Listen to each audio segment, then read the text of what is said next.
الحمد لله نحمده ونستعينه ونستغفره ونؤمن به ونتوكل عليه ونعوذ بالله من شرور أنفسنا ومن سيئات أعمالنا من يهده الله فلا مضل له ومن يضلل فلا هادي له وأشهد أن لا إله إلا الله وحده لا شريك له وأشهد أن محمدا عبده ورسوله أما بعد فإن خير الحديث كتاب الله وخير الهدي هدي محمد صلى الله عليه وسلم وشر الأمور محدثاتها وكل محدثة بدعة وكل بدعة ضلالة وكل ضلالة في النار. أعوذ بالله من الشيطان الرجيم. بسم الله الرحمن الرحيم. قل إن كنتم تحبون الله فاتبعوني يحببكم الله ويغفر لكم ذنوبكم والله غفور رحيم. وقال تعالى وَإِن تُطِيعُوهُ تَهْتَدُوا. محترم حاضرین،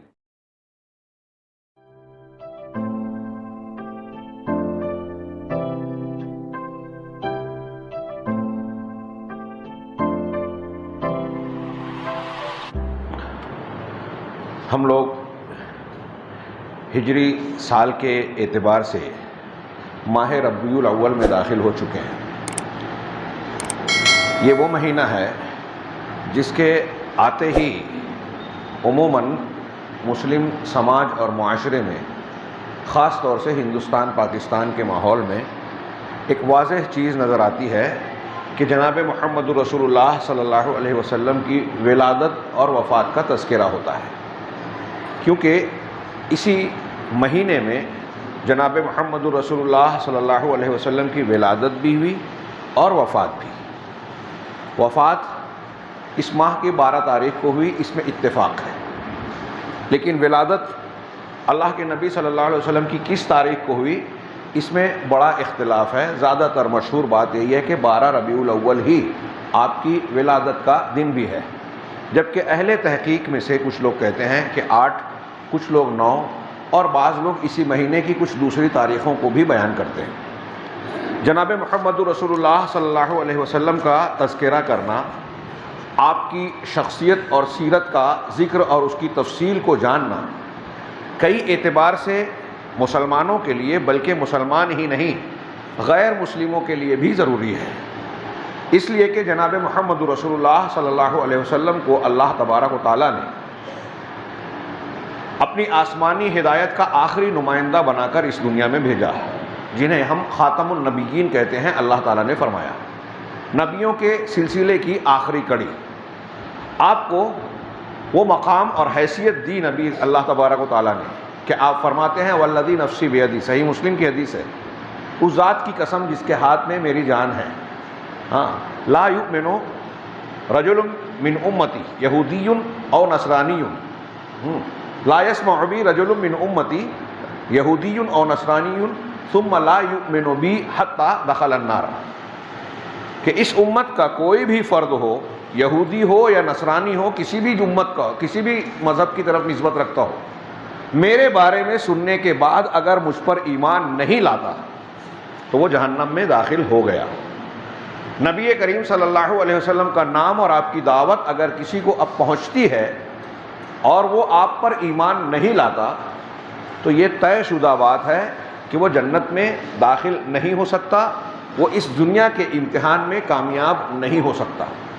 اللہ کے نبی صلی اللہ علیہ وسلم پر ایمان لانا ہدایت اور کامیابی کی بنیاد اور معیار ہے. یہ مقام خود اللہ تبارک و تعالیٰ نے عطا فرمایا. آپ کو تمام عرب اور عجم کے لیے قیامت تک کے لیے اب ہدایت کا مینار بنایا ہے، سراج منیر بنایا ہے. اور چونکہ اب آپ کی شخصیت پر ایمان لانا نبی کی حیثیت سے یہ ہر کسی کے لیے ضروری ہے، اس لیے اللہ تبارک و تعالیٰ نے آپ کی نبوت کے دلائل اتنی کثرت سے رکھے کہ بقول علامہ ابن تیمیہ اور بہت سارے دوسرے علماء کہ دنیا میں ربوبیت اور توحید کی دلیلوں کے بعد اگر سب سے زیادہ کسی بات کی دلیل ہے، پروف ہے کہ یہ بات حق ہے، سچ ہے، تو وہ اس بات پر کہ قرآن اور جناب محمد رسول اللہ صلی اللہ علیہ وسلم سچے ہیں، برحق ہیں، ان پر ایمان لیے اللہ تبارک و تعالیٰ کی طرف سے نازل کیے اور بھیجے ہوئے ہیں. قرآن نازل کیا ہوا اللہ کا کلام، اور محمد صلی اللہ علیہ وسلم اللہ کے رسول، سچے رسول ہیں۔ اس کی سب سے زیادہ دلیلیں پیغام قرآن میں، میرے دروس کافی تفصیل سے اس سلسلے میں جاری ہیں، جس میں یہ ثابت کرنے کی کوشش کی جا رہی ہے کہ اللہ کے نبی صلی اللہ علیہ وسلم کی دلیلیں بہت ساری قسموں کی ہیں، ظاہری اور باطنی۔ دنیا میں سچ اور جھوٹ کو ماننے کا جتنا معیار اور پیمانہ ہو سکتا ہے، حق اور باطل کے درمیان تمیز کرنے کی جتنی کسوٹیاں ہو سکتی ہیں، صحیح اور غلط کو ناپنے کے جتنے پیمانے ہو سکتے ہیں، کسی بھی پیمانے کو آپ لیجئے جو صحیح پیمانہ ہے، اور اس پر جناب محمد رسول اللہ صلی اللہ علیہ وسلم کی شخصیت کو جانچیے، پڑتالیے، تو معلوم ہوگا کہ آپ سچے رسول ہیں۔ ہر خوبی کا مالک جامع اللہ تبارک و تعالیٰ نے آپ کو بنایا، حسب و نسب کے اعتبار سے سب سے اعلیٰ، جسم اور خوبصورتی کے اعتبار سے آپ سے زیادہ حسین و جمیل کوئی اور ہے نہیں۔ وَأَحْسَنَ مِنْكَ لَمْ تَرَ قَطُّ عَيْنِي، حضرت حسان نے کہا آپ سے زیادہ حسین آدمی کو میری آنکھوں نے دیکھا ہی نہیں۔ وَأَجْمَلُ مِنْكَ لَمْ تَلِدْنَ النِّسَاء، آپ سے زیادہ خوبصورت انسان کو عورتوں نے جنم ہی نہیں دیا۔ خُلِقْتَ مُبَرَّأً مِنْ كُلِّ عَيْبٍ، آپ تمام عیب سے پاک اس طرح پیدا کیے گئے كَأَنَّكَ قَدْ خُلِقْتَ كَمَا تَشَاءُ، ایسا لگتا ہے کہ آپ ویسے ہی پیدا کیے گئے جیسے آپ نے خود چاہا۔ اگر صرف آپ کے ظاہری حسن و جمال پے کر، اور اللہ تبارک و تعالیٰ نے کیسی کیسی خوبیاں دی تھی، چہرہ، بال، چال ڈھال، چال اور رفتار، اور دوسری آپ کی خلقی خوبیاں بیان کریں تو کئی خطبہ صرف اس کے لیے چاہیے، اخلاقی خوبیوں کے لیے تو کئی مہینہ چاہیے ان تفصیلات کو۔ اخلاقی اعتبار سے آپ دیکھیے امانت داری، سچائی، بہادری، صبر، ثبات، تواضع اور انکساری، طاقت اور قوت مل جانے کے بعد معاف کر دینا، معاملات میں راست بازی، معاملہ فہمی، شرم و حیا جو ایمان کا حصہ ہے، جتنی خوبیاں ہیں آپ اللہ کے نبی صلی اللہ علیہ وسلم کی شخصیت میں اگر دیکھیں گے تو معلوم یہ ہوگا کہ آپ اس خوبی میں سب سے زیادہ بلندی پر ہے، چوٹی پر ہے۔ دنیا کا کوئی انسان اس طریقے کا، یہاں تک کہ انبیاء کرام بھی، دوسرے نبی، انبیاء اور پیغمبر بھی، اس طرح سے خوبیوں کے جامع اور جامع الکمالات آپ کو نظر نہیں آئیں گے جس طرح جناب محمد رسول اللہ صلی اللہ علیہ وسلم نظر آئیں گے۔ اور آپ کی صداقت، آپ کی کامیابی، آپ کے اخلاق کی بلندی، آپ کی حکمت، آپ کی قیادت کی کامیابی، اور آپ کا انتہائی دنیا کا سب سے ذہین ترین ہونا، تاریخ انسانی پر سب سے زیادہ اثر انداز ہونے والی شخصیت کا ہونا، یہ مسلمانوں نے آپ کے متبعین نے ہی نہیں بلکہ ایک بہت بڑی تعداد غیر مسلموں کی ہے، محققین کی، اس میں انصاف پسند بھی ہیں، معاند بھی ہیں، سارے کے سارے ہیں جو گواہی دیتے ہیں کہ واقعی جناب محمد رسول اللہ صلی اللہ علیہ وسلم کی شخصیت کی طرح پوری انسانی تاریخ میں کوئی دوسرا نہیں۔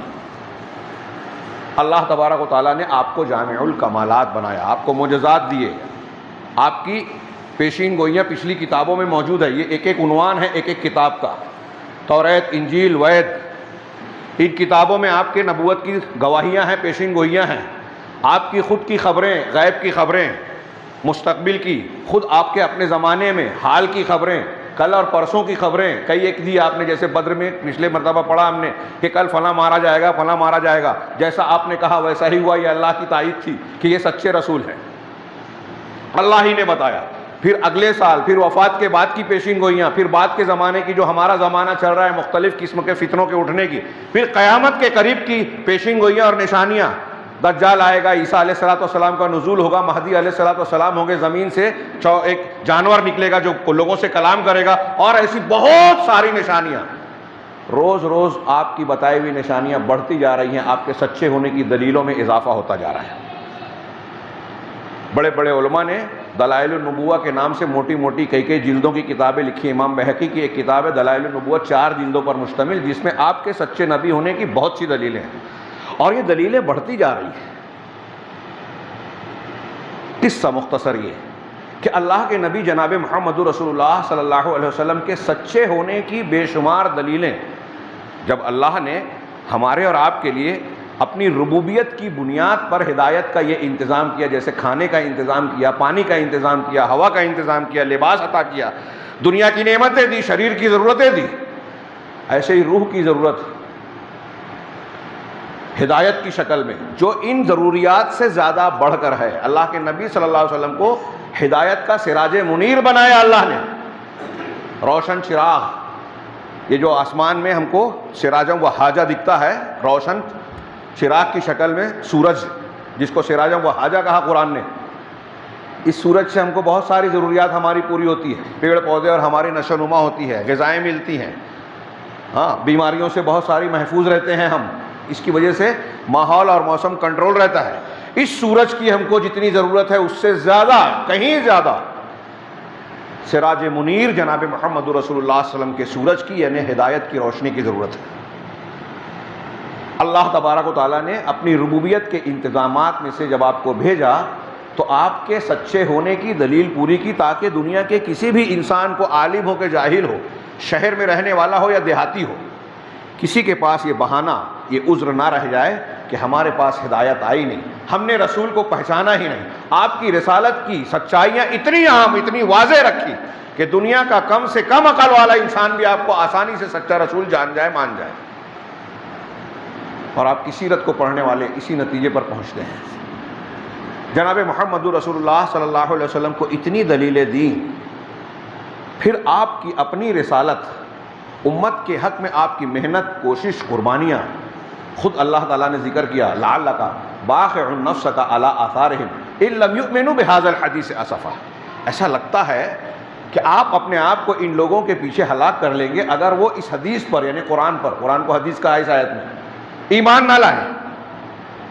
نبی کریم صلی اللہ علیہ وسلم کہتے تھے کہ میری مثال اور تمہاری مثال ایسی ہے، صحیح مسلم کی حدیث حضرت جابر سے، کہ میری مثال اور تمہاری مثال ایسی ہے جیسے ایک آدمی نے آگ کا الاؤ جلایا، پرندے پروانے اور پتنگے اس پر گرے جا رہے ہیں اور وہ آدمی ان کو ہٹا رہا ہے کہ وہ جل نہ جائیں۔ ایسا ہی معاملہ تمہارا اور میرا ہے کہ تم اللہ کی جلائی ہوئی آگ جہنم میں گرے پڑے جا رہے ہو، میں تمہاری کمر پکڑ پکڑ کر روک رہا ہوں، لیکن تم اپنا ہاتھ چھوڑا کر اس پہ گرنا چاہتے ہو۔ اللہ کے نبی صلی اللہ علیہ وسلم کیسے خیر خواہ تھے۔ حضرت ابراہیم اور حضرت عیسیٰ کا کلام جو قرآن میں نقل کیا پڑھ کر امت کے بارے میں رونے لگے اور کہنے لگے امتی امتی امتی۔ اللہ نے جبرائیل علیہ السلام کو، یہ صحیح مسلم کی حدیث ہے، کس بات پر رو رہے ہیں؟ حالانکہ اللہ جانتا ہے کس بات پر رو رہے ہیں۔ کہا مجھے اپنی امت کی فکر ہے۔ جبرائیل علیہ السلام سے اللہ نے کہا جا کر کہہ دو محمد سے کہ آپ کی امت کے بارے میں ہم آپ کو مایوس نہیں کریں گے، خوش کریں گے۔ تو کیسا کرم کیا اللہ کے نبی صلی اللہ علیہ وسلم کو۔ ایک دعا دی گئی تمام انبیاء کی طرح، بخاری صحیح مسلم ہی کی یہ بھی روایت ہے، ہر نبی کو ایک دعا ملی، ہر نبی نے اپنی دعا مانگ لی۔ میں نے اپنی دعا کو روک لیا تاکہ قیامت کے دن اپنی امت کے حق میں شفاعت کروں، سفارش کروں۔ اب یہ سفارش اسی حدیث کا آخری ٹکڑا ہے صحیح مسلم کی بعض روایتوں میں، کہ یہ سفارش قیامت کے دن میری امت کے ہر اس شخص کو ملے گی جس نے اللہ کے ساتھ شرک نہ کیا ہو۔ شرط ہے یہ، شرک کیا ہوگا سفارش نہیں ملے گی۔ اب ہمارے ہاں شرک کیا ہے لوگ جانتے بھی نہیں اور کرتے ہیں، مسلمان بھی ہیں شرک بھی کر رہے ہیں، کہیں تو کہیں گے کہ لوگ تو کرتے ہیں۔ نبی کریم صلی اللہ علیہ وسلم امت کے حق میں کتنے خیر خواہ ہیں، رؤوف و رحیم ہیں۔ خود قرآن نے کہا لقد جاءکم رسول من انفسکم عزیز علیہ ما عنتم حریص علیکم بالمؤمنین رؤوف رحیم۔ آپ کی خوبیوں، آپ کی مقام کو بیان کرنے کے لیے بہت سارا خطبہ چاہیے۔ میں نے تمہید کے طور پر یہ صرف تذکرہ کیا، اشارہ کیا کہ اللہ تبارک و تعالیٰ نے جب جناب محمد رسول اللہ صلی اللہ علیہ وسلم کو تمام جہانوں کے لیے رحمت اور ہدایت بنایا ہے، وما ارسلناک الا رحمۃ للعالمین، اس کی خود ایک تفسیر کی ضرورت ہے کہ ہر اعتبار سے اللہ کے رسول ہمارے لیے رحمت ہیں، صرف مسلمانوں کے لیے نہیں، غیر مسلموں کے لیے، صرف مردوں کے لیے نہیں، عورتوں کے لیے بھی، بوڑھوں کے لیے بھی، بچوں کے لیے بھی، پیڑ پودوں کے لیے بھی، جانوروں کے لیے بھی، ہر کسی کے لیے رحمت ہے۔ کیسے؟ پھر کسی موقع پر اس کی تفصیل۔ اللہ تعالیٰ نے جب آپ کو اتنا اعلیٰ مقام دیا اور آپ پر ایمان لانا شرط ایمان، شرط نجات قرار دیا، پھر آپ کو خاتم النبیین بنایا، رحمت للعالمین بنایا، اور تمام لوگوں کے لیے شرط قرار دی کہ صرف یہ دعویٰ کر لینا کافی نہیں ہے کہ ہم ایمان لے آئے محمد صلی اللہ علیہ وسلم پر، بلکہ اس محبت کا، اس کے لیے ضروری ہے کہ آپ کی دنیا کی دوسری تمام مخلوقات کے مقابلے میں محمد صلی اللہ علیہ وسلم سے محبت زیادہ ہو، آپ کی اتباع کریں۔ قل ان کان آباؤکم و ابناؤکم و اخوانکم و عشیرتکم، آپ کہہ دیجئے کہ اگر تمہارے باپ دادا، تمہارے بھائی بند، تمہارے بیٹے بیٹیاں، آل اولاد، تمہارے خاندان قبیلے کنبے کے لوگ، تمہارا وہ مال جو تم نے کمایا ہے، تمہاری وہ تجارت جس کی مندی اور کساد بازاری سے تم کو اندیشہ ہے، تمہارے وہ گھر جن کو تم پسند کرتے ہو، سورہ توبہ کی آیت کا ترجمہ کر رہا ہوں، احب الیکم من اللہ ورسولہ وجہاد فی سبیلہ، اللہ سے، اس کے رسول سے اور اللہ کے راستے میں جہاد و قتال کرنے سے، قربانیاں دینے سے زیادہ محبوب ہے یہ چیزیں، یہ 8 چیزیں۔ فتربصوا، تو تم انتظار کرو، حتی یأتی اللہ بامرہ، یہاں تک کہ اللہ اپنا حکم یعنی عذاب لے آئے۔ اللہ تبارک و تعالیٰ نے یہ دھمکی دی، وعید سنائی کہ اگر ہم اللہ کے ساتھ ساتھ اللہ کے بعد رسول سے سب سے زیادہ محبت نہیں کرتے تو عذاب آئے گا۔ جب جناب محمد رسول اللہ صلی اللہ علیہ وسلم کی محبت کا یہ مقام ہے تو آپ اور ہم سوال کریں ان تمام لوگوں کے بارے میں، اپنے بارے میں، جانے دیجئے دوسروں کے بارے میں، کیا ہم اللہ کے نبی جناب محمد رسول اللہ صلی اللہ علیہ وسلم سے محبت کرتے ہیں؟ ربیع الاول آیا تو ہمارے ہاں ایسا لگتا ہے کہ اس مہینے میں اللہ کے رسول صلی اللہ علیہ وسلم کی یاد اور محبت کا موسم آتا ہے۔ جی نہیں، اللہ تبارک و تعالیٰ نے جب یہ کہا لقد کان لکم فی رسول اللہ اسوۃ حسنہ، تمہارے لیے اللہ کے رسول کی ذات میں بہترین نمونہ ہے۔ کس بات میں نمونہ ہے؟ عقیدے میں بھی نمونہ ہے، جو عقیدہ آپ کا وہ ہمیں اختیار کرنا ہے۔ عبادات میں بھی نمونہ ہے، جو عبادت آپ نے کی اور جیسی کی ہم کو بھی کرنی ہے۔ حلال حرام میں نمونہ ہے، جس کو حلال کہا حلال، جس کو حرام کہا حرام، ہم کو ماننا ہی ہے۔ اخلاقیات میں نمونہ ہے، رشتے اور تعلق میں نمونہ ہے، باپ کی حیثیت سے، شوہر کی حیثیت سے، دوست کی حیثیت سے، قائد کی حیثیت سے، ہر معاملے میں آپ نمونہ ہے۔ جب نمونہ ہے اور ہمیں اپنی زندگی اس نمونے کے مطابق گزارنی ہے تو کیسے گزاریں گے؟ جب ہم کو پتہ ہوگا کہ اللہ کے رسول صلی اللہ علیہ وسلم نے ایسے فلاں کام کیا، اس طریقے سے تعلیم دی، اس کو حلال کہا، اس کو حرام کہا، یہ عقیدہ اختیار کیا، یہ نہیں کیا، اس کو جائز کہا، اس کو ناجائز، جب معلوم ہوگا تبھی تو کریں گے۔ اس سے پتہ چلا کہ جناب محمد رسول اللہ صلی اللہ علیہ وسلم کی سیرت کا جاننا پڑھنا ہمارے لیے ضروری ہے، تبھی تو ہم آپ کی اتباع کر پائیں گے۔ ہم لوگوں میں سے کتنے لوگوں نے جناب محمد رسول اللہ صلی اللہ علیہ وسلم کی زندگی کو پڑھا ہے، پڑھنے کی خواہش اور شوق ہے؟ علماء کرام سے اس کا شوق اور جذبہ رکھتے ہیں کہ یہ ہمارے سامنے جناب محمد رسول اللہ صلی اللہ علیہ وسلم کی سیرت اور سنتوں کو بیان کریں، آپ کا جو طریقہ تھا ہم وہی اختیار کریں گے۔ اور نبی کا یہ مقام ہے کہ جب آپ کی شخصیت کو ہم نے مانا، اللہ تعالیٰ نے کہا ہے وَمَا آتَاكُمُ الرَّسُولُ فَخُذُوهُ وَمَا نَهَاكُمْ عَنْهُ فَانْتَهُ، جو رسول دے لے لو، جس سے منع کر دے رک جاؤ۔ کیا ہم اور آپ اللہ کے رسول سے محبت کرتے ہیں؟ کیا ہم اس بات پر عمل کرتے ہیں کہ جو رسول نے دیا لے لیا، جس سے منع کر دیا مان گئے، رک گئے؟ اگر ہم عملی طور سے دعویٰ کریں تو جتنے لوگ آج محبت کا، اللہ کے رسول سے محبت کا دعویٰ کرتے ہیں، ان کی اکثریت اس دعوے میں جھوٹی نظر آئے گی۔ اللہ کے نبی صلی اللہ علیہ وسلم کے زمانے میں بھی کچھ لوگوں نے اللہ سے محبت کا دعویٰ کیا تو اللہ تعالیٰ نے یہ معیار کی، محبت کے معیار کی آیت نازل کی، سورہ آل عمران کی آیت نمبر 31 اور بات کی، قل ان کنتم تحبون اللہ فاتبعونی یحببکم اللہ۔ آپ کہیے کہ اگر تم کو اللہ سے محبت ہے تو اس میں محبت کا ثبوت دو، اس کا معیار کیا ہے؟ خود اللہ نے بتایا فاتبعونی، میری اتباع کرو، یعنی نبی کریم صلی اللہ علیہ وسلم کی اتباع۔ اب ہمارے یہاں تو اللہ کے نبی صلی اللہ علیہ وسلم کی سیرت اور حدیثوں کو پڑھنے کا رواج لوگوں نے چھوڑ دیا، فرصت نہیں ہے جاننے کی، وہ نہیں ہے۔ اسلام ہمارا جو رواج کے طور پر چل رہا ہے، پھر ہر شخص کے اپنے مقتدی ہیں، اللہ کے رسول کے مقابلے میں ہم نے بہت سارے اماموں کو، بزرگان کو بنا لیا ہے۔ کوئی صوفی ہے، چشتی، قادری، نقشبندی، سہروردی، رفاعی، تو جس سلسلے کا ہے اس سلسلے کے مشائخ کو اس نے رسول کا بلکہ اللہ کا درجہ دے دیا کہ وہ جس سے حلال کہیں حلال، جو حرام کہے حرام۔ نہ اللہ کی ضرورت نہ رسول کی ضرورت۔ یہاں فضائل اعمال پڑھایا جاتا ہے جس میں انہی صوفیوں کے واقعات بتاتے ہیں کہ صوفیہ نے آنکھ بند کی، اللہ تعالیٰ سے سن لیا اور پھر بیان کر دیا کہ یہ شریعت ہے، یہ جائز ہے، یہ ناجائز ہے، یہ عبادت کرنی چاہیے، ہم نے وہی لے لیا۔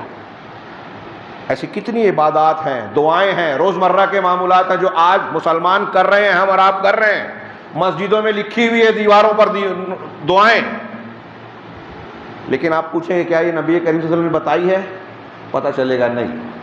میڈ ان انڈیا ہے، بزرگان کی بنائی ہوئی ہے، تجربے کی اختیار کی ہوئی ہے. دعائیں، حلال حرام طریقہ.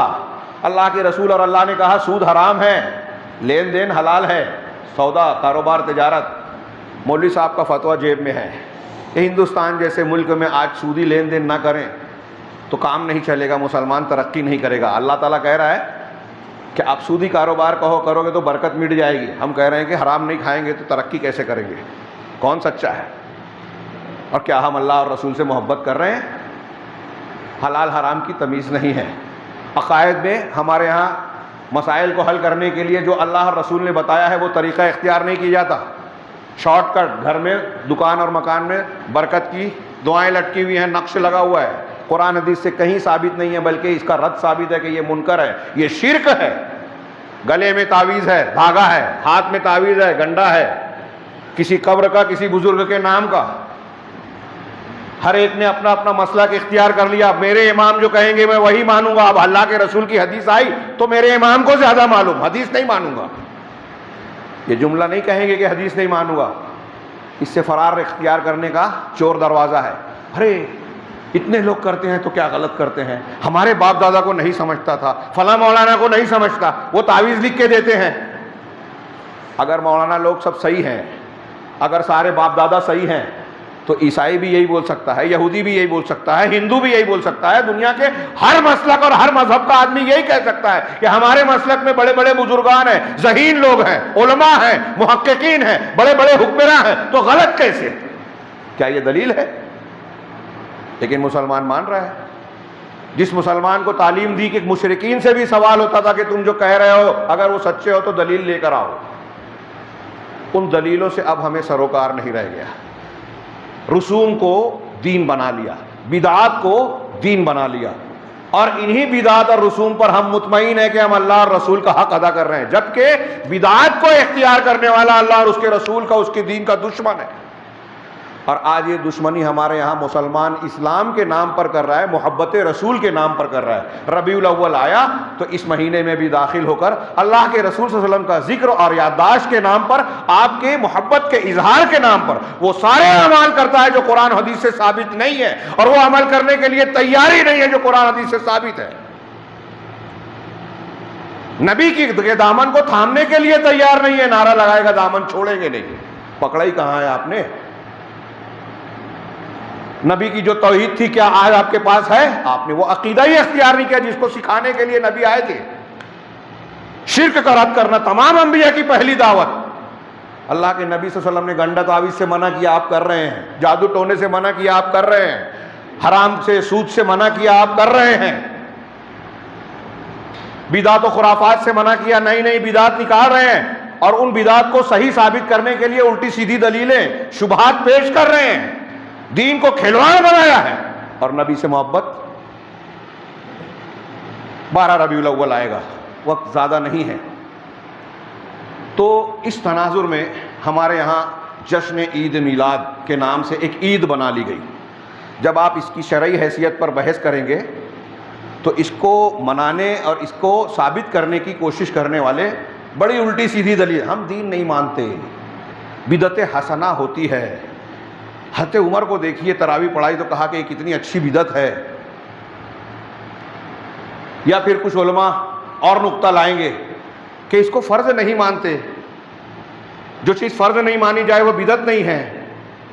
ہاں، یا پھر یہ جو ہے اللہ کے نبی صلی اللہ علیہ وسلم کی یاد کے لیے ہے، دنیا کی بہت سی چیزیں ہم نئی نئی استعمال کرتے ہیں تو اس میں کیا حرج ہے؟ ساری باتیں بکواس ہے، شریعت کے اصولوں سے غلط اور غیر ثابت شدہ ہے. عید میلاد کے حق میں جتنی دلیلیں دی جاتی ہیں منبر رسول سے پوری ذمہ داری کے ساتھ عرض کر رہا ہوں، جواب دہی کے، امانت داری کے ساتھ، کہ جتنی یہ دلیلیں دی جاتی ہیں ان سب کا ذکر کر کے سب کے تفصیلی جواب کا موقع نہیں ہے. کتابیں موجود ہیں، مطالعہ کر سکتے ہیں. محقق علماء نے سب کا جائزہ لیا، ایک بھی دلیل صحیح نہیں ہے جس کو شرعاً قابل قبول مانا جائے. بلکہ یہ میرے ہاتھ میں کچھ کاغذ ہے، میں بات کو سمیٹنے کے لیے میں نے کتاب کے کچھ اوراق لے آئے فوٹو کاپی بنا کر کہ چند نکات انہوں نے بڑے اچھے پیش کیے ہیں کہ جو مولد نبوی کا جشن منایا جاتا ہے، محفل میلاد منعقد کی جاتی ہے، اس کے بدعت اور گمراہی ہونے کے کیا دلائل ہیں۔ اللہ کے رسول صلی اللہ علیہ وسلم صحابہ کرام کے سامنے ہر جمعہ کی نماز میں یہ کہتے تھے کل محدثۃ بدعہ وکل بدعۃ ضلالہ، ہر نئی چیز دین میں بدعت ہے، ہر بدعت گمراہی۔ اب جب آپ یہ پیش کریں گے تو یہ بدعتی حضرات یہ دلیل دیتے ہیں کہ دیکھو آج آپ چشمہ پہن رہے ہو، یہ پنکھا استعمال کر رہے ہو، لاؤڈ اسپیکر استعمال کرتے ہو، یہ بھی تو بدعت ہے۔ بدعت کی تعریف سمجھی ہی نہیں ہے۔ بدعت وہ چیز جو دین میں جس کا اضافہ ہو۔ اللہ کے نبی صلی اللہ علیہ وسلم فرمایا، دین کی بنیادی حدیثوں میں سے ایک حدیث مانی جاتی ہے، اللہ کے رسول کا یہ فرمان، من احدث فی امرنا ما لیس منہ فہو رد۔ یہ بخاری مسلم دونوں میں ہے، اور مسلم کی حدیث ہے من عمل عملا لیس علیہ امرنا فہو رد۔ پہلے حدیث کا ترجمہ ہے جس نے ہمارے اس دین میں دین مکمل ہے، الیوم اکملت لکم دینکم، اللہ کے رسول کا پیش کیا ہوا، اللہ تعالیٰ کا نازل کیا ہوا دین مکمل ہے۔ مکمل اسے کہتے ہیں جس میں کمی بیشی کی کوئی گنجائش نہیں ہے۔ اب اگر آپ کوئی چیز بڑھا رہے ہو اور یہ سمجھ رہے ہو کہ یہ دین ہے، اس کا مطلب یہ کہ پہلے والا دین ادھورا تھا، کم تھا، مکمل نہیں تھا، یعنی قرآن کی یہ آیت آپ غلط کہہ رہے ہو۔ جتنے لوگ عید میلاد منا رہے ہیں وہ سب اس آیت کا انکار کر رہے ہیں۔ وہ انکار کی چاہے جو شکل ہو، لیکن مان تو نہیں رہے ہیں، وہ کہہ رہے ہیں کہ دین ادھورا تھا، ہم مکمل کر رہے ہیں۔ تو اللہ کے رسول نے فرمایا کہ جس نے ہمارے اس دین میں کوئی ایسا عمل کیا جس پر ہمارا حکم نہیں ہے، وہ رد ہے، مردود ہے، قابل قبول نہیں ہے۔ ہر جمعہ میں کہتے تھے ہر نئی چیز بدعت، ہر بدعت گمراہی۔ اس کا مطلب یہ کہ بدعت کوئی حسنہ نہیں ہوتی، اچھی بدعت نہیں ہوتی، ہر بدعت گمراہی ہوتی ہے۔ بعض علماء نے بڑی پیاری بحث کی اور کہا کہ یہ لوگ جو بدعت حسنہ کہتے ہیں، میں اس بحث میں جانا نہیں چاہتا ورنہ بہت کم وقت لگے گا، وقت بہت زیادہ درکار ہوگا۔ بدعت حسنہ یہ لفظ خود ہی بتا رہا ہے کہ یہ باطل تعبیر ہے۔ کیوں؟ اگر کوئی چیز حسنہ ہے، اچھی ہے، تو اچھی چیز کی بنیاد شریعت میں ضرور ہوگی۔ اور بدعت کی تعریف کیا کہتے ہیں کہ وہ چیز جس کی اصل قرآن حدیث اور شریعت میں موجود نہ ہو۔ دین کے نام پر کوئی چیز کی جائے، عمل صالح یا عبادت کے نام پر اجر و ثواب کی چیز سمجھ کر کوئی چیز کی جائے، یہ دین عمل صالح سمجھ کر، ثواب سمجھ کر جو میں شرط لگا رہا ہوں، یہ جو پنکھا، لاؤڈ اسپیکر، نئی مشینیں ہیں، کمپیوٹر ہے، یہ اس سے خارج ہو جاتا ہے۔ دنیا کے معاملے میں اللہ تعالیٰ نے، رسول نے ترقی کرنے کی تعلیم دی ہے، نئی نئی چیزیں ایجاد کرو دنیا میں۔ دین میں ایجاد نہیں کرنا ہے، دین میں ایجاد کرو گے تو بدعت ہوگی۔ مسلمان دین میں ایجاد کرنے لگا، دنیا میں ایجاد کو روک دیا۔ تو اب بدعت حسنہ اگر حسنہ ہے تو حسن اچھی چیز، حسنہ مانے اچھی چیز، ربنا آتنا فی الدنیا حسنہ، بھلائی، اچھائی۔ تو جو چیز بھلائی اور اچھائی ہوگی اس کی دین میں بنیاد ہوگی، اور جس کی دین میں بنیاد موجود ہے، قرآن حدیث میں جس کی تعلیم یا بنیاد اصل صراحتاً یا اشارتاً موجود ہے، وہ بدعت نہیں ہو سکتی۔ بدعت اسے کہتے ہیں جو دین میں جس کی کوئی اصل موجود ہی نہ ہو۔ تو آپ جب بدعت کہہ رہے ہو تو اس کا مطلب یہ کہہ رہے ہو کہ قرآن حدیث میں نہیں ہے۔ حسنہ کہہ رہے ہو، اس کا مطلب یہ کہ وہ اچھی ہے، مطلب قرآن حدیث میں ہونا چاہیے۔ کوئی بدعت حسنہ نہیں ہوتی۔ حضرت عمر فاروق نے جو کہا تھا تراویح کی جماعت کھڑی کر کے کہ اب جماعت سے لوگ پڑھنے لگے، الگ الگ پڑھ رہے تھے، اللہ کے رسول نے 3 دن پڑھائی تھی، پھر جماعت چھوڑ دی تھی۔ عمر فاروق نے کہا کہ اب اللہ کے رسول کی وفات کے بعد اس کا اندیشہ نہیں ہے کہ لوگ اسے فرض سمجھے، جماعت کھڑی کر دی، اور کہا دیکھ کر دوسرے دن کہ کتنی اچھی بدعت ہے۔ لوگ کہتے ہیں دیکھو بدعت حسنہ ہوتی ہے۔ یہاں بدعت کا معنی شرعی نہیں مراد ہے، بدعت کا لغوی معنی مراد ہے۔ لغوی معنی کس طرح سے کہ لغت میں کل تک لوگ الگ الگ پڑھتے تھے، آج یہ نیا کام میں نے کر دیا، کتنا اچھا ہے۔ سنت حسنہ بھی، دین میں کوئی چیز پہلے سے موجود ہے، آپ نے اسے کرنے کا کوئی اچھا نیا انداز اختیار کیا۔ صدقہ و خیرات کرنا قرآن و حدیث میں موجود ہے، صدقہ و خیرات کرنے کا آپ کوئی نیا طریقہ اچھا اختیار کرتے ہیں کہ راشن کی دکان پر میں نے فارم دے دیا، آپ جا کر وہاں سے لے لو، میں گھر نہیں پہنچاتا تاکہ کسی کو پتہ نہ چلے، تو ایک طریقہ اختیار کیا۔ صدقہ و خیرات کا طریقہ جو آپ نے جو عمل کیا ہے وہ قرآن حدیث میں ہے، طریقہ آپ نے نیا اختیار کیا، اس کو سنت حسنہ کہیں گے۔ تو حضرت عمر فاروق نے جو کیا، کہا کہ یہ کتنی اچھی بدعت ہے لغوی اعتبار سے، کیا جس نماز کو جماعت سے حضرت عمر نے پڑھوایا اور جس کو اچھی بدعت کہا، کیا قرآن حدیث میں اس کی اصل موجود نہیں تھی؟ اللہ کے رسول صلی اللہ علیہ وسلم سے ثابت نہیں ہے تراویح 3 دن آپ نے جماعت سے پڑھائی، اور پھر پورے مہینہ پڑھنے کی کیا دلیل؟ من قام رمضان ایمانا واحتسابا، قولی حدیث میں پورے رمضان پڑھنے کی فضیلت بیان کی۔ جو پورا رمضان ایمان اور احتساب کے ساتھ قیام کرے گا، تراویح پڑھے گا، اس کے پچھلے گناہ معاف ہو جائیں گے۔ تو پورے مہینہ پڑھنے کی دلیل ہو گئی، قولی دلیل بھی ہے، عملی فعلی دلیل بھی موجود ہے، تو بدعت کہاں ہوئی ہے؟ اب یہ الگ بات ہے کہ حضرت عمر فاروق رضی اللہ تعالیٰ عنہ کا عمل بذات خود ایک صحابی کا، خلفائے راشدین میں سے ایک خلیفہ راشد کا عمل ہے، اس لیے بھی اس کو بدعت نہیں کہہ سکتے ہم۔ اب کہتے ہیں کہ دیکھو اللہ کے رسول صلی اللہ علیہ وسلم نے قرآن اکٹھا نہیں تھا، جمع نہیں تھا، صحابہ نے جمع کیا، اس کے بھی دسیوں جواب دیے جا سکتے ہیں کہ قرآن کے ساتھ خیر خواہی کی آپ نے قولی حدیث میں تلقین کی، الدین النصیحہ، 3 مرتبہ کہا دین خیر خواہی ہے۔ اس کے لیے صحابہ نے پوچھا تو کہا للہ ولکتابہ، اللہ کے لیے خیر خواہی، اس کی کتاب کے لیے۔ پھر کیا اللہ کے نبی صلی اللہ علیہ وسلم کے زمانے میں قرآن مجید اللہ کے رسول صلی اللہ علیہ وسلم پڑھ کر سناتے نہیں تھے، لوگوں کو حفظ کراتے نہیں تھے؟ رمضان میں حضرت جبرائیل کو پورا قرآن جتنا نازل ہو چکا رہتا تھا سناتے نہیں تھے؟ تو کیا بغیر ترتیب کے تھا؟ اب جو ترتیب موجود تھی، جس کو لوگوں کو حفظ کروا چکے تھے، اسی کو لکھوایا، تو یہ کون سی بدعت اور دین میں کوئی نئی بات ہو گئی؟ اور پھر آپ کاتبین وحی کے ذریعے سے قرآن کو لکھواتے بھی تھے، کون سی بدعت ہوئی؟ ان کو دلیل بنا کر دین میں نئے نئے اعمال کو ایجاد کرنا، عید اور تہوار کو ایجاد کرنا، کیا یہ جائز ہو سکتا ہے؟ وقت نہیں ہے، میں واپس آتا ہوں۔ عرض یہ کرنا ہے کہ انہوں نے کچھ چیزیں دلیلیں بتائی جس سے ثابت ہوتا ہے کہ مولد نبی کریم صلی اللہ علیہ وسلم کی ولادت کے دن کو منانا یہ دین اور شریعت نہیں ہے۔ اگر ہم کو آپ کو اللہ کے رسول سے محبت ہے تو آپ کی سیرت کو پڑھیں، تعلیمات کو جانیں، اس کی اتباع کریں، جیسے صحابہ نے کی تھی۔ صحابہ کرام، ابھی ہم بدر اور ہجرت کے واقعات پڑھ رہے تھے، اور ابھی انشاءاللہ آگے احد وغیرہ کے بارے میں جانیں گے۔ جیسی محبت صحابہ کرام نے اللہ کے نبی صلی اللہ علیہ وسلم سے کی، جو جانثاری قربانی، آپ کے لیے سب کچھ قربان کر دینے کا جو جذبہ صحابہ نے عملاً کر کے دکھایا، دنیا میں کسی محبت کرنے والے نے ایسی مثال پیش نہیں کی کہ ہمارے ایک ایک بال میں جان ہو جائے سب قربان کر دیں گے، لیکن یہ گوارا نہیں ہے کہ محمد رسول اللہ صلی اللہ علیہ وسلم کے پیر میں کانٹا چبھ جائے۔ ایسی مثالیں ہمارے کو دسیوں ملے گی، بلکہ سینکڑوں ملے گی صحابہ کرام۔ ان لوگوں نے عید میلاد منائی، محبت کا تقاضا تھا، موقع ملا میلاد منانے کا کہ سلسلے میں کوئی رکاوٹ نہیں تھی، پھر بھی صحابہ نے نہیں منائی۔ اس کا مطلب یہ کہ اس کو ترک کرنا سنت ہے۔ کہ میں ایک بڑے اصول اور قاعدے کی بات میں نے بیان کی، اہل علم نے لمبی چوڑی گفتگو کی، اور بہت سارے علماء سلف اور ائمہ نے یہ بیان کی۔ ایک قاعدہ بیان کیا جاتا ہے کہ عبادات توقیفی ہیں۔ اسلام میں ہم عبادت وہی کر سکتے ہیں جو قرآن حدیث سے ثابت ہے۔ یہ اصول مسلمہ ہے، تمام اہل سنت کے علماء، ہر مسلک کے امام مانتے ہیں اس کو، کیونکہ اللہ کے رسول نے کہا ہے نا، جس نے کوئی بھی ایسا عمل کیا جس کا ہماری طرف سے حکم نہیں ہے تو وہ رد ہے، مردود ہے۔ تو عمل کا ثبوت چاہیے، عبادات میں کرنے کا ثبوت چاہیے، ہاں معاملات میں نہیں کرنے کا، حرام ہونے کا ثبوت چاہیے۔ ہر چیز جائز ہے کھانے پینے کی، کرنے کی، دنیا کے معاملات میں، جب تک کہ کسی چیز کے نہ کرنے کی، حرام ہونے کی دلیل نہ ہے۔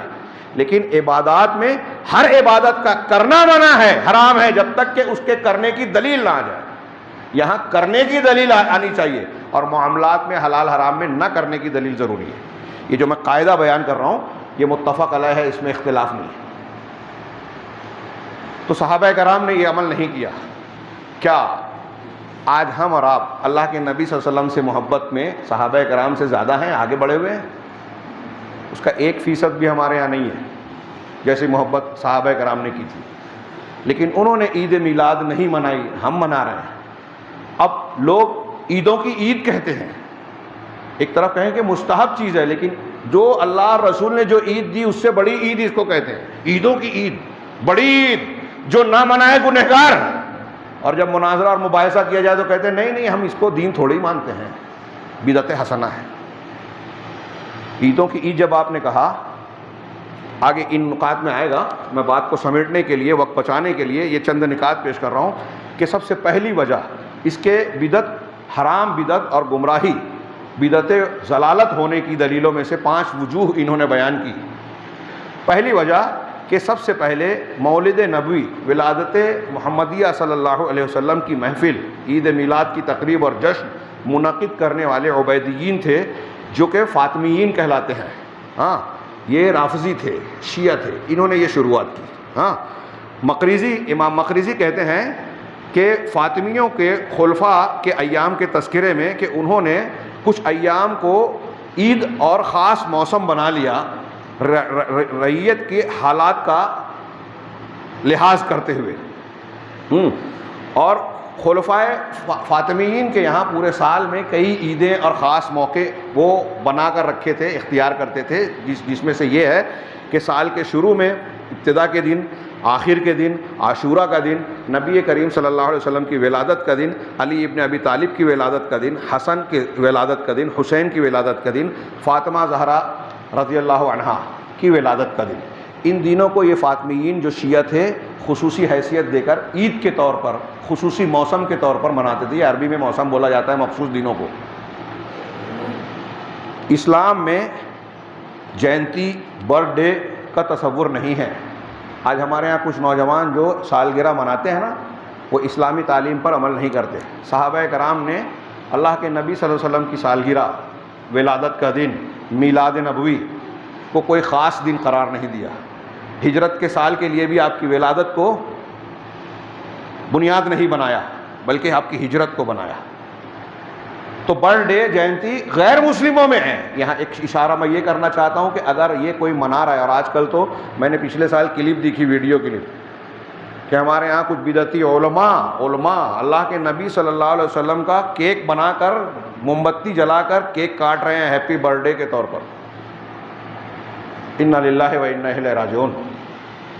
یعنی یہ دیدہ دلیری, جہالت اور گمراہی کی یہ انتہا. مذاق اڑا رہے ہیں دین و شریعت کا. نبی کریم صلی اللہ علیہ وسلم کے دین کو, ولادت کے دین کو غیر مسلموں کے طریقے پر منا رہے ہیں. اس سے بڑھ کر گستاخی کیا ہوگی؟ اور اگر ابھی کسی کو گستاخ رسول کہا جائے تو یہ محبت کا اظہار کرتے ہوئے کہیں گے اس کو سزا دی جائے, مارا جائے, یہ کیا جائے. آپ کیا کر رہے ہیں؟ نبی کے دین کو اور نبی کی شخصیت کو کھلواڑ بنا رکھا ہے, تو برتھ ڈے کی طرح منا رہے ہیں. تو پہلی بات تو یہ کہ اس کو صحابہ نے نہیں کیا, اللہ کے رسول نے نہیں بتایا. بھول گئے تھے کیا؟ اللہ بھول گیا تھا؟ نعوذ باللہ, ایسا ہو ہی نہیں سکتا. شریعت مکمل ہے. رسول اللہ صلی اللہ علیہ وسلم نے بتایا نہیں, کیا نہیں, صحابہ نے نہیں کیا جو سب سے زیادہ محبت کرنے والے, شریعت میں مکمل, جن کے دین سے, ایمان سے اللہ راضی ہے, انہوں نے نہیں کیا. تابعین نے نہیں کیا, تبع تابعین نے نہیں کیا. امام ابو حنیفہ, امام مالک, امام شافعی, امام احمد اور امام بخاری, امام مسلم اور دیگر ائمہ و محدثین نے نہیں کیا. اس کو دین نہیں سمجھا. 625 یا 650 ہجری, الگ الگ سن, مجھے تھوڑا شک ہو رہا ہے, کسی نے 650 لکھا بھی کتاب میں دیکھا, مجھے یاد پڑتا ہے 625-28 کی سن ہے. اس میں فاطمیوں نے شروع کیا, مظفر, ملک مظفر نے, اربل کے بادشاہ نے شروعات کی. وہ دین بن گیا. 6ویں 7ویں صدی ہجری میں جو چیز شروع ہو رہی ہے وہ دین ہے, وہ اللہ کے رسول صلی اللہ علیہ وسلم سے محبت کا معیار ہے. امام مالک کہتے تھے کہ صحابہ کرام کے زمانے میں جو ایمان تھا, اسلام تھا, دین تھا, وہی آج بھی دین ہے. جو اس وقت دین نہیں تھا آج بھی نہیں ہے. قرآن کی آیت پڑھی کہ جو شخص دین میں کوئی نئی چیز ایجاد کرے گا اور اسے اچھا سمجھے گا تو وہ محمد صلی اللہ علیہ وسلم پر الزام لگا رہا ہے کہ آپ نے دین پہنچانے میں خیانت کی. آپ نے نہیں پہنچایا, ہم کو پتہ چل گیا. اور پھر قرآن کی آیت پڑھی, الیوم اکملت لکم دینکم, آج کے دن میں نے دین کو مکمل کر دیا. جو اس وقت دین نہیں تھا آج بھی نہیں ہے, جو اس وقت دین تھا آج بھی وہی دین ہے. یہ دوسری وجہ کہ جو لوگ اللہ کے رسول صلی اللہ علیہ وسلم کی ولادت نبوی کے دن کو جشن اور احتفال کے طور پر مناتے ہیں, وہ محض معانی اور مزعوم قیاس ہیں, غلط قیاس ہیں, گمان کردہ فاسد قیاس, جو کہ ترکی سنت اور شریعت کے ثابت شدہ اصول کے خلاف ہے. لمبی چوڑی بات ہے, میں اختصار کے ساتھ بیان کر رہا ہوں یہاں صرف کہ جو لوگ عید میلاد مناتے ہیں اور اس کی دلیلیں دیتے ہیں، تو جتنی بھی دلیلیں دیتے ہیں وہ غلط قیاس پر مبنی ہے، یا جو بھی دلیلیں دے رہے ہیں وہ ثابت شدہ سنت، ثابت شدہ شرعی اصول اور سنت ترکیہ کے خلاف ہیں، چنانچہ یہ ایجاد کردہ بدعتیں ہیں، اور اس کا مقام تفصیل کا اپنی جگہ ہے۔ پھر کچھ تفصیل سے ایک ذکر کیا، تیسری وجہ کہ ہر سال مولد نبوی کو منانا یہ عید اور تہوار کی حیثیت دینا ہے، اور کوئی تہوار ایجاد کرنا، بنانا جو اللہ اور رسول، 3 تہوار ہیں مسلمانوں کے، 2 سالانہ، عید الفطر، عید الاضحیٰ، تیسرا ہفتے کی عید جمعہ، کوئی خاص دن خاص عبادت کے ساتھ، خاص طریقے کے ساتھ جب قرآن حدیث نے بتایا، اور وہ بار بار لوٹتا ہے، عید کا معنی ہی ہوتا ہے بار بار لوٹ کے آنے والا، ہر سال اگر کسی دن کو منایا جائے کسی خاص کام اور حیثیت کے ساتھ میں، تو وہ دین میں اضافہ ہو گیا، آپ نے اس دن کو دوسرے دنوں کے مقابلے میں ایک خاص حیثیت دے دی، جو دین میں اضافہ ہے، بدعت ہے، قرآن اور حدیث کی مخالفت ہے، اللہ اور رسول کی دشمنی ہے۔ تو وہی یہ کہہ رہے ہیں کہ جب آپ نے عید بنایا تو یہ اعیاد حرام ہیں، اور ہر وہ خاص دن جو زمانے یا مکان کے اعتبار سے بار بار لوٹ کر آئے اور مقصود لے جاتے ہو۔ شیخ الاسلام علامہ ابن تیمیہ کہتے ہیں کہ یہ اس بات کو وضاحت کرتی ہے کہ عام اجتماع کی حیثیت سے جب یہ دن بار بار لوٹ کر آتا ہے ایک مخصوص طریقے پر، علی وجہ معتاد، کسی خاص طریقے پر، ہمارے ہاں جب یہ 12 ربیع الاول تو کچھ لوگ جھنڈیاں لگاتے ہیں، روشنیاں کرتے ہیں، جلوس کا اہتمام کرتے ہیں، نہ ملنے پر ابھی کورٹ میں جا رہے ہیں کچھ لوگ کہ ہم کو اجازت دی جائے جلوس نکالنے کی، پھر محفل میلاد منعقد ہوتی ہے، اس میں مخصوص اعمال کیے جاتے ہیں۔ تو یہ معتاد اور خاص طریقے پہ اگر کوئی ایک دن بار بار منایا جا رہا ہے تو اس کو وہ بار بار لوٹنے، مہینے میں ہو، ہفتے میں ہو، یا اس طرح کوئی بھی طریقے سے، تو اس کو عید کی حیثیت حاصل ہو جاتی ہے۔ ہاں، تو عید کا دن کئی چیزوں کو اکٹھا کرتا ہے، جیسے عید الفطر ہے، یوم الجمعہ ہے، اس میں ایک خاص اجتماع ہوتا ہے، جمعہ کے دن بھی ایک اجتماع خطبہ ہوتا ہے، عید کے دن بھی ایک خاص اجتماع ہوتا ہے، اور ان میں کچھ ایسے اعمال بھی ہیں جو عبادات اور عادات کے طور پر اختیار کیے جاتے ہیں، اور کبھی کبھی کوئی عید ایسی ہوتی ہے کسی جگہ کے لیے خاص ہوتی ہے، کبھی یہ مطلقاً ہوتی ہے، اور ان میں سے ہر چیز کو عید کا نام دیا جاتا ہے۔ عربی کے اعتبار سے کوئی خاص اجتماع ہو، خاص اعمال انجام دیے جاتے ہوں، وہ دن مقرر ہو، جگہ مقرر ہو، بار بار لوگ اکٹھا ہوتے ہوں، ہاں، تو اب جس کو آج لوگ عرس کہتے ہیں، میلہ ٹھیلا کہتے ہیں، وہ سب عید کے معنی میں شامل ہے۔ علامہ ابن قیم کا بھی ایک لمبا قول نقل کیا، موقع نہیں ہے کہ میں اس کو پورا پڑھوں، بڑا پیارا قول ہے، انشاءاللہ کسی اور موقع پر، کہ عید میلاد کو جو حیثیت اہل بدعت دیتے ہیں وہ دین میں ایک زائد عید کی طرح ہے، جو اللہ اور رسول کی دین کا دیا ہوا تہوار نہیں ہے۔ ہاں، پھر چوتھی وجہ یہ بتائی کہ نبی کریم صلی اللہ علیہ وسلم کی ولادت کا دن خود مختلف فی ہے، اس میں اختلاف ہے، میں نے شروع میں ہی بیان کیا، انہوں نے 4-5 اقوال نقل کیے۔ مشہور بات یہ ہے کہ 12 ربیع الاول کو آپ کی ولادت ہوئی۔ بعض محققین، ابھی میں نے کچھ واٹس ایپ پہ دیکھا، میں نے براہ راست کتاب نہیں دیکھی اس لیے ذمہ داری سے نہیں کہہ سکتا، واٹس ایپ پہ دیکھا کہ احمد رضا خان صاحب نے بھی فتاوی رضویہ میں یہ بیان کیا ہے کہ آپ کی ولادت 8 ربیع الاول کو ہے۔ بعض محققین کو میں نے پڑھا کہ انہوں نے 9 ربیع الاول کو راجح قرار دیا، کچھ لوگ اور کچھ دوسری تاریخیں بیان کرتے ہیں۔ جب آپ کی ولادت کا دن اتفاق متفق علیہ ہے ہی نہیں تو کسی ایک دن کو آپ کیسے خاص کر سکتے ہیں؟ اور یہاں ایک اشارہ، ایک دلیل یہ بھی نظر آتی ہے کہ اگر 12 ربیع آپ کی ولادت کا دن خصوصیت کا حامل ہوتا صحابہ کے نزدیک، اللہ کے رسول صلی اللہ علیہ وسلم کے نزدیک، تو آپ خود اور صحابہ کرام خود اس دن کچھ خاص اہتمام کرتے، اور جب اہتمام کرتے تو یہ بات معلوم ہو جاتی کہ آپ کی ولادت کا دن یہی ہے۔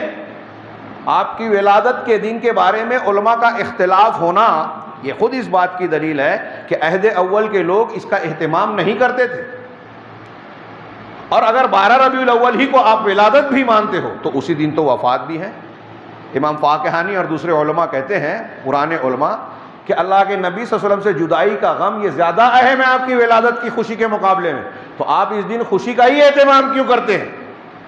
ہمارے یہاں ہندوستان میں عوام میں پہلے اس کو 12 وفات کے نام سے جانا ہی جاتا تھا۔ وفات کے دن آپ خوشی منا رہے ہو، جشن منا رہے ہو، کون سے دینداری ہے، کون سے عقل مندی ہے؟ پھر ایک چیز چوتھی اور 5ویں وجہ یہ ہے میں نے اختصار سے کام لیا ہے۔ پانچویں وجہ کہ جب محفل میلاد کا انعقاد کیا جاتا ہے تو عموماً اس میں کچھ دوسرے منکرات کا بھی ارتکاب اور وجود پایا جاتا ہے، یہاں تک کہ شرک کیا جاتا ہے۔ اللہ کے نبی صلی اللہ علیہ وسلم کے تعلق سے نعتیہ کلام اور آپ کی شان میں کلام پڑھنے میں کے معنی میں کوئی احتیاط نہیں برتا جاتا۔ آج ہمارے ہاں فجر کے بعد یا مختلف موقعوں پر جمعہ کے ٹائم اہل بدعت کے یہاں سے جو لاؤڈ اسپیکر پر کلام پڑھا جاتا ہے جسے کوئی روکنے والا نہیں ہے، لوگ سوچتے ہیں کہ ان کو روکیں گے تو اذان کے لیے بھی مسئلہ پیدا ہوگا، لیکن انہوں نے ہمیشہ نقصان پہنچایا ہے دین کو، اسلام کو۔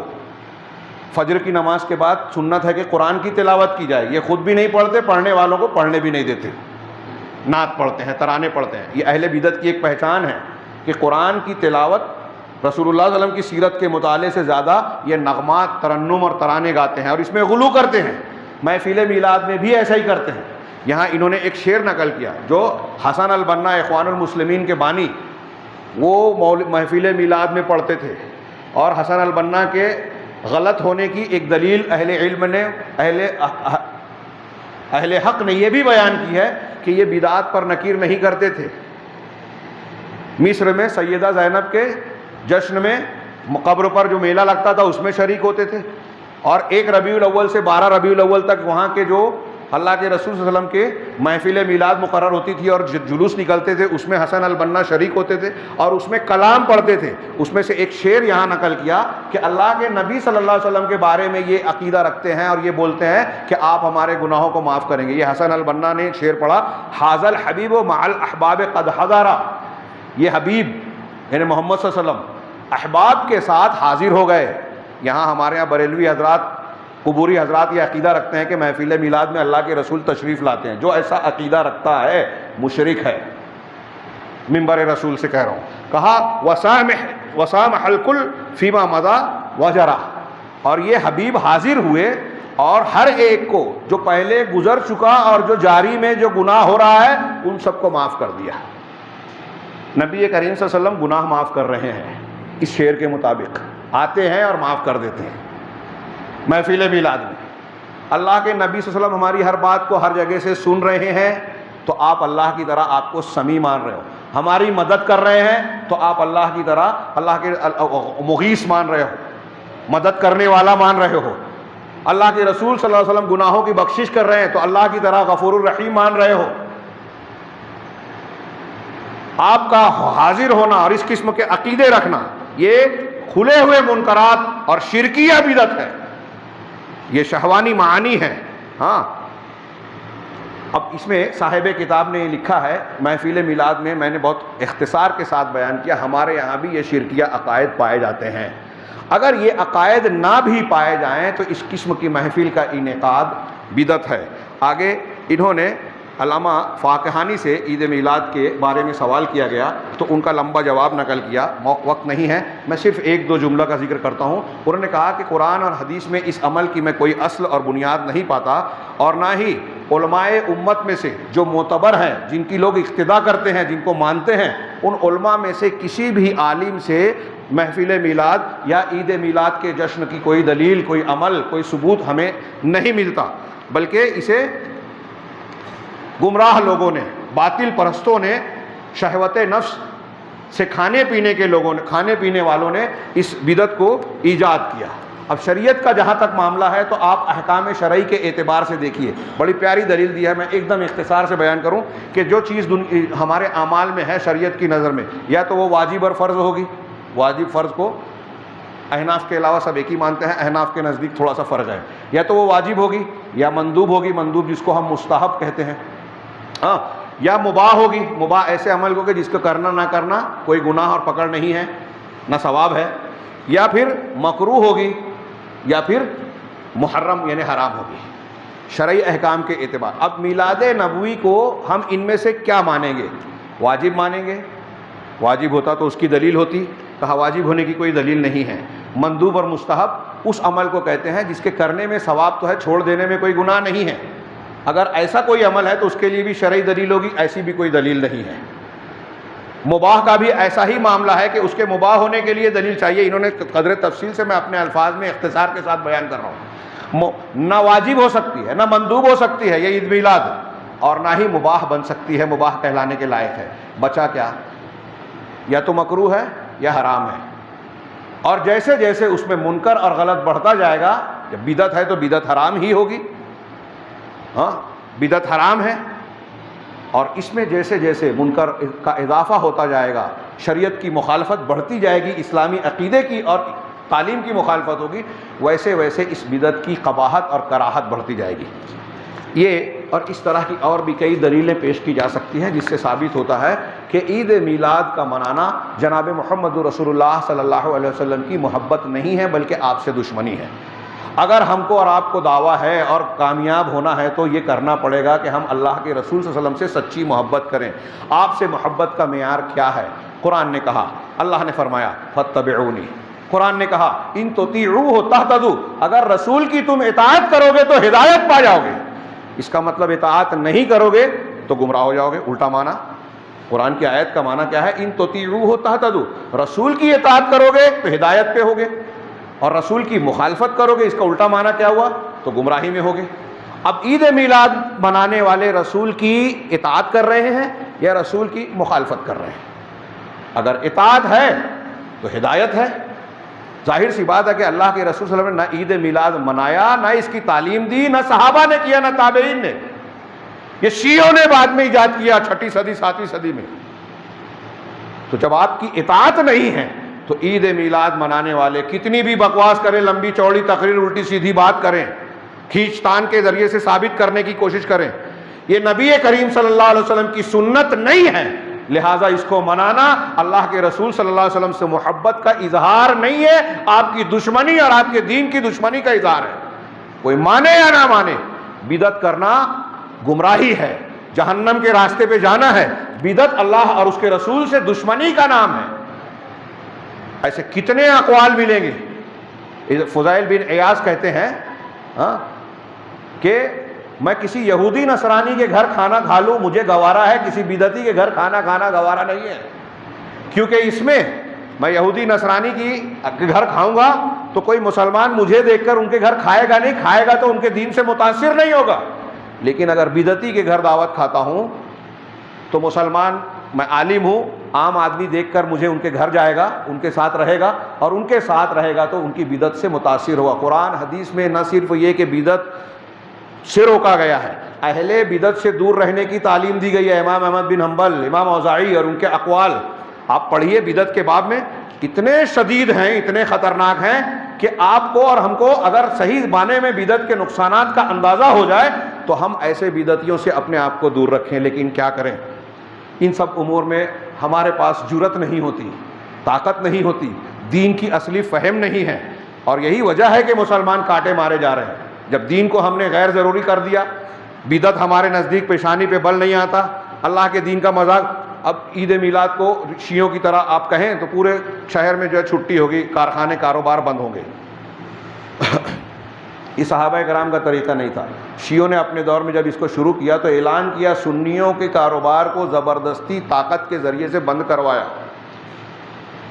لیکن ہمارے یہاں اب یہ جرأت نہیں ہے، علماء میں بھی عوام میں بھی، کہ یہ مزاج بنائیں کہ دین کو اسی کے حیثیت سے، جب آپ کاروبار بند کرتے ہیں تو آپ یہ مزاج دیتے ہیں اپنے مسلمان اگلی نسل کے بچوں کو بھی کہ یہ خاص دن ہے، غیر مسلموں کو بھی یہ اظہار کرتے ہیں کہ یہ دین کا حصہ ہے، جبکہ یہ دین نہیں ہے، اسلام نہیں ہے۔ ایسے اور بھی کئی پہلو ہیں، لیکن لوگ دین کا کام کر رہے ہیں، کوئی سیاسی دین پھیلانے کی کوشش کر رہا ہے، تحریکیت کی بحث۔ اب جو لوگ قرآن حدیث کو بیان کرتے ہیں، شرک اور بدعت سے لڑنے کا جو جذبہ رکھتے ہیں، انہی کے خلاف سارا دین، ساری دنیا کے لوگ ہیں، اور یہ جو تحریکی لوگ ہیں اور دوسرے لوگ، یہ آپ دیکھیں گے سوشل میڈیا پر تحریروں میں ان کو شرک اور بدعت سے ان کی پیشانی پر بل نہیں آتا، لیکن اہل حق کے بارے میں کوئی جھوٹی خبر مل جائے تو ہنگامہ مچا دیں گے۔ یہ جو میں اشارے کر رہا ہوں مختلف قسم کے، ہمارے سماج، ہمارے دین اور ایمان کی کمزوریوں کی بہت بڑی علامتیں ہیں، اور یہ ہمارے انحطاط، پستی، ذلت، دشمن کے غالب ہونے کے بہت بڑے اسباب ہیں۔ اللہ تعالیٰ سے دعا ہے کہ وہ ہمیں صحیح دین کو سمجھنے کی توفیق عطا فرمائیں اور اس کے تقاضوں کو اپنی طاقت اور قوت کے مطابق ادا کرنے والا، پورا کرنے والا بنائے، تاکہ اس کی برکت سے اللہ تبارک و تعالیٰ جو موجودہ حالات میں لوگوں کی غفلت، مخالفت اور دین کے تعلق سے بیزاری کی بنیاد پر مختلف قسم کی آفتیں، مصیبتیں اور عذاب آ رہے ہیں، اللہ تعالی ہم کو ان قسم کے ان فتنوں اور عذاب سے محفوظ رکھے۔ اقول قولی ھذا واستغفر اللہ لکم ولسائر المسلمین۔ بارک اللہ لنا ولکم فی القرآن المجید ونفعنا وإیاکم بآیات الذکر الحکیم، انہ تعالی جواد کریم ملک